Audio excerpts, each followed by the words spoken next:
Hello friends, welcome to Riya beauty tips. இன்றைக்கி நம்ம சேனலில் எதை பற்றி பார்க்க போகிறோம் அப்படின்னா, பொரிச்ச மீனை வச்சு கிரேவி எப்படி பண்ணுறது அப்படின்றத பற்றி நம்ம இன்றைக்கி பார்க்க போகிறோம். ஸோ வீடியோ ஸ்கிப் பண்ணாமல் ஃபுல்லாக பாருங்கள். இந்த டேஸ்ட் உங்களுக்கு கண்டிப்பாக பிடிக்கும்.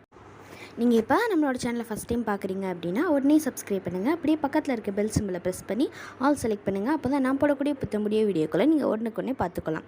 B in our family. Gravy ready பண்ணுறதுக்கு வந்து மசாலா பார்த்துடலாம். இதுக்கு வந்து நான் 5 காஞ்ச மிளகாய் எடுத்திருக்கேன்.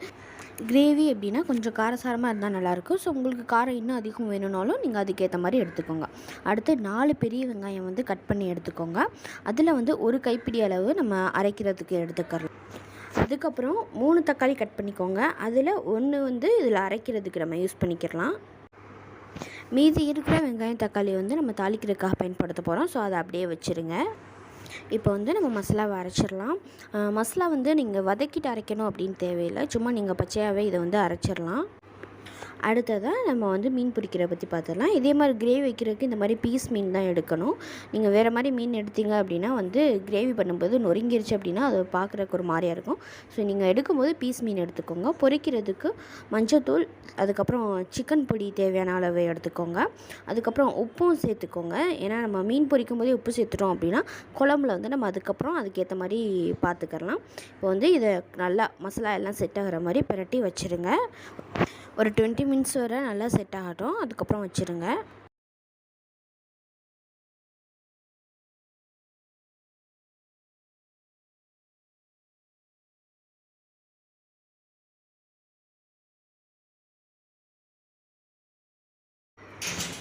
ஓகே, இப்போ பொரிக்கிறதுக்கு தேவையான அளவு எண்ணெய் எடுத்துகிட்டு இப்போ வந்து நம்ம பொரிக்க ஆரம்பிச்சிடலாம்.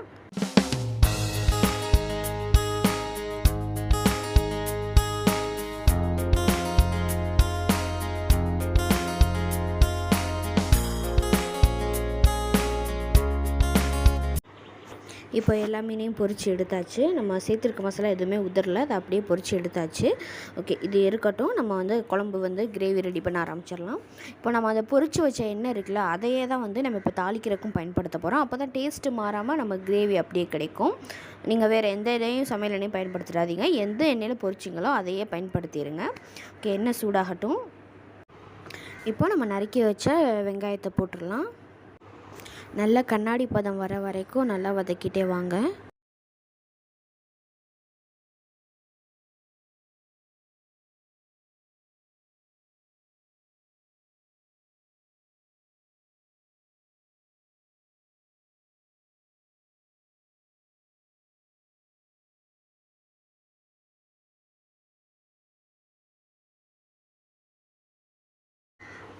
அப்புறமா கறிவேப்பிலை ஒரு கொத்து சேர்த்துருங்க.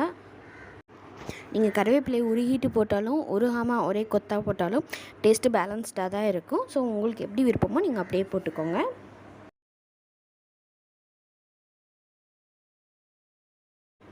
அதுக்கப்புறமா இஞ்சி பூடி பேஸ்ட் வந்து சேர்த்துக்கோங்க. உங்களுக்கு எந்த அளவு காரம் வேணுமோ நீங்கள் அதுக்கு சேர்த்துக்கோங்க. நான் வந்து இதில் 3 டீஸ்பூன் அளவு சேர்த்துருக்கேன். உங்களுக்கு அதிகமாக வேணும் அப்படின்னா வந்து நீங்கள் வந்து இந்த ஸ்டேஜில் சேர்த்துக்கலாம். இதுக்கப்புறம் வந்து நம்ம காரம் சேர்க்க மாட்டோம். இதோட அவ்வளோதான். ஸோ வந்து காரம் உங்களுக்கு அதிகமாக வேணும் அப்படின்னா நீங்கள் இப்போவே சேர்த்துக்கோங்க.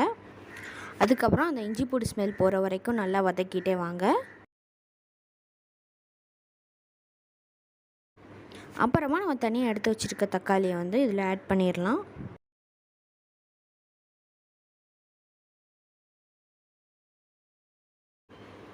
தக்காளி வந்து நல்லா வதங்கி வரணும்.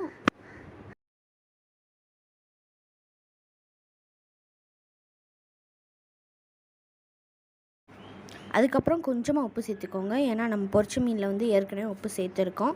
ஸோ வந்து அதுக்கு பேலன்ஸ் பண்ணுற மாதிரி உப்பு போட்டுக்கோங்க.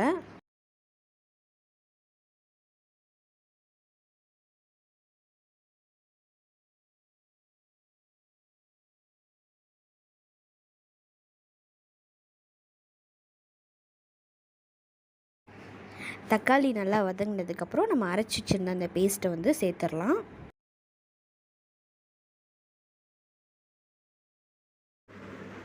பேஸ்ட்டு சேர்த்ததுக்கப்புறம் நல்லா கிளறி விட்டுக்கோங்க.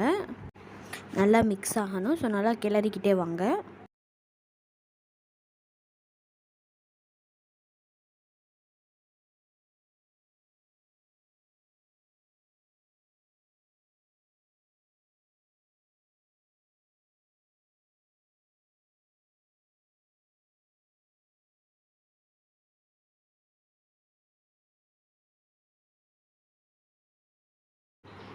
நல்லா கிளறியாச்சு. இப்போ வந்து நல்லா கொதிக்க ஆரம்பிச்சிருச்சு. இந்த ஸ்டேஜில் நம்ம அரைச்சி வச்சுருந்த அந்த பேஸ்ட் இருக்குல்ல, அது கூட கொஞ்சமாக தேவையான அளவு தண்ணி ஊற்றிக்கோங்க. நிறைய ஊற்ற வேணாம், கொஞ்சமாக ஊற்றிக்கோங்க. இப்போ வந்து நல்லா சேர்த்து கிண்டிட்டு வாங்க. இது நல்லா கொதிக்கட்டும். நல்லா கொதிக்க ஆரம்பிச்சிருச்சு. இந்த ஸ்டேஜில் வந்து நீங்கள் உப்பு பார்த்துட்டு, உப்பு காரம் எல்லாம் பார்த்துக்கோங்க. பார்த்துட்டு இந்த ஸ்டேஜில் ஆட் பண்ணணும் அப்படின்னா ஆட் பண்ணுங்கள். காரம் சேர்க்குறதா இருந்தால் சேர்த்துக்கோங்க. அப்படி இல்லை அப்படின்னா விட்டுட்டு வெறும் உப்பு மட்டும் சேர்த்துக்கோங்க. இப்போ நல்லா உப்பு சேர்த்துட்டு கிளறி விட்டுட்டே வாங்க. நல்லா கொதிச்சுட்டு வரட்டும். நல்லா கொதித்த பிறகு நம்ம பொரிச்சு வச்சுருக்க மீனை வந்து இதில் சேர்த்துடலாம்.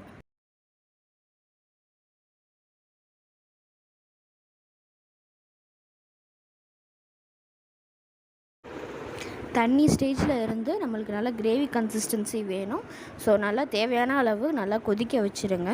ரொம்ப கிரேவியாக வந்தாலும் வந்து நம்ம குழம்பு எடுத்துக்கிற முடியாது. அதனால கொஞ்சமாக அந்த தண்ணி ஒரு மிடில் ஸ்டேஜில் வரும்போது நீங்கள் ஆஃப் பண்ணிடுங்க. அப்போ தான் வந்து நம்ம ஆற வச்ச பிறகு நம்மளுக்கு அந்த கிரேவி வந்து கிடைக்கும். ஓகே ஃப்ரெண்ட்ஸ், உங்கள் வீட்டில் குழந்தைங்க மீன் சாப்பிடாம மீன் குழம்பு பிடிக்காமல் இருந்தாங்க அப்படின்னா அவங்களுக்கு இந்த மாதிரி டேஸ்ட்டில் செஞ்சு கொடுங்க. ரொம்பவே விரும்பி சாப்பிடுவாங்க. மீனையுமே வந்து சேர்த்து சாப்பிடுவாங்க. ஒரே மாதிரி மீன் குழம்பு வச்சு உரடிச்சு போனவங்களுக்கு இந்த மாதிரி செஞ்சீங்க அப்படின்னா ரொம்பவே உங்களுக்கு டைமும் மிச்சமாகும், குழம்பும் வந்து ரொம்ப டேஸ்ட்டாக இருக்கும். ஓகே ஃப்ரெண்ட்ஸ், இந்த வீடியோ உங்களுக்கு பிடிச்சிருந்துச்சி அப்படின்னா கண்டிப்பாக லைக் பண்ணுங்கள். இந்த டேஸ்ட் உங்களுக்கு பிடிச்சிருந்துச்சி அப்படின்னா கண்டிப்பாக செஞ்சு பார்த்துட்டு இந்த வீடியோ கீழே கமெண்ட் பண்ணுங்கள். இதே மாதிரி நிறைய சமையல் வீடியோஸ், அதுக்கப்புறம் snacks, health and beauty tips videos வேணும் அப்படின்னா நம்மளோட சேனலை மறக்காமல் சப்ஸ்கிரைப் பண்ணுங்கள். தேங்க்யூ.